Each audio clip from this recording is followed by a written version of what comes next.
In this video, we're going to discuss the different parts of the thumbnail and why they are so important.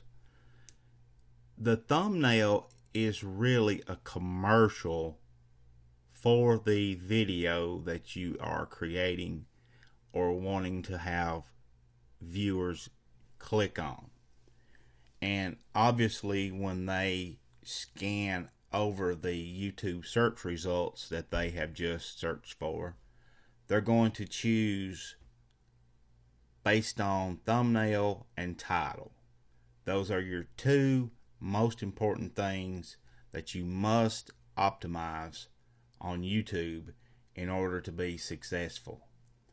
And here is my video manager page in my YouTube channel, and you can see just by overlooking the different thumbnails down the list that by far the yellow background is much easier to read than the other background types. Now keep in mind, I really don't remember where I read it. I just know that I read it, that they had performed some type of scientific test, and it had shown that yellow was the most clicked background of any color in thumbnails on YouTube. And that's probably why I have tended to lean toward yellow more. As you can see, it wasn't as used as often in some of my older videos. You see, I even used a blue background with the white writing.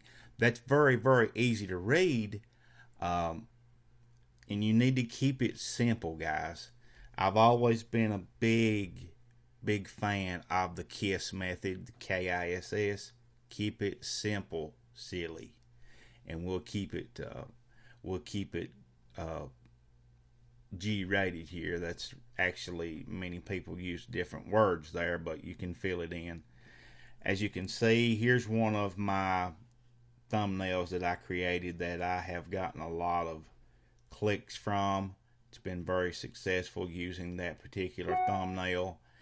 And they also recommend that you add your logo or brand to your thumbnail.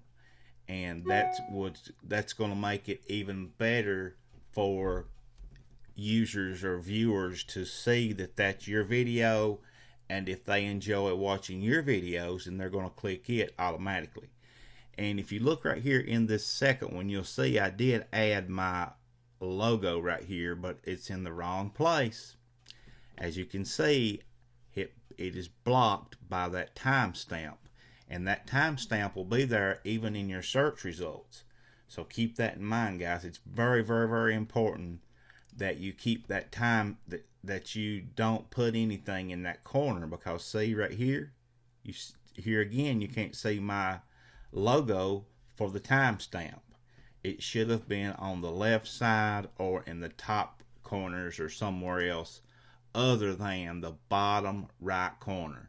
Now, as you can see right here, it sort of looks a little bit better here on the top left, but that's where it needs to be rather than in the bottom right.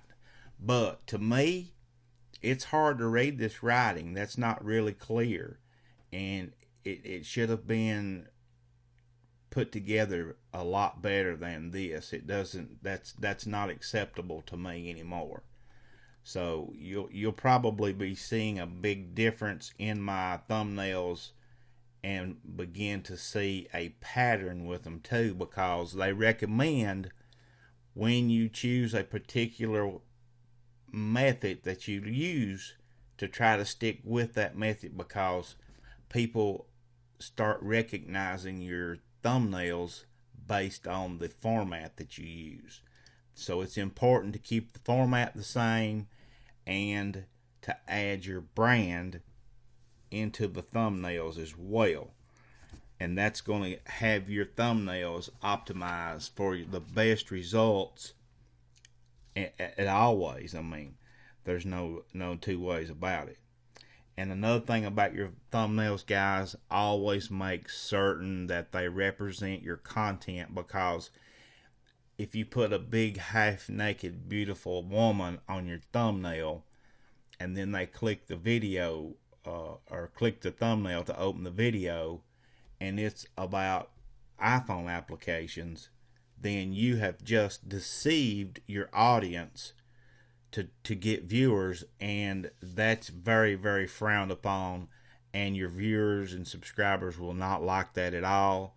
So what they want you to do is try to make your thumbnail representative of at least the first 15 to 30 seconds of your video.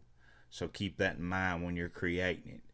A lot of people, what they'll do is they'll actually go in and take a screenshot of the first few seconds of their video, and I'm going to do that here, and then just go back in and put text on it, and we'll talk about that in the next one.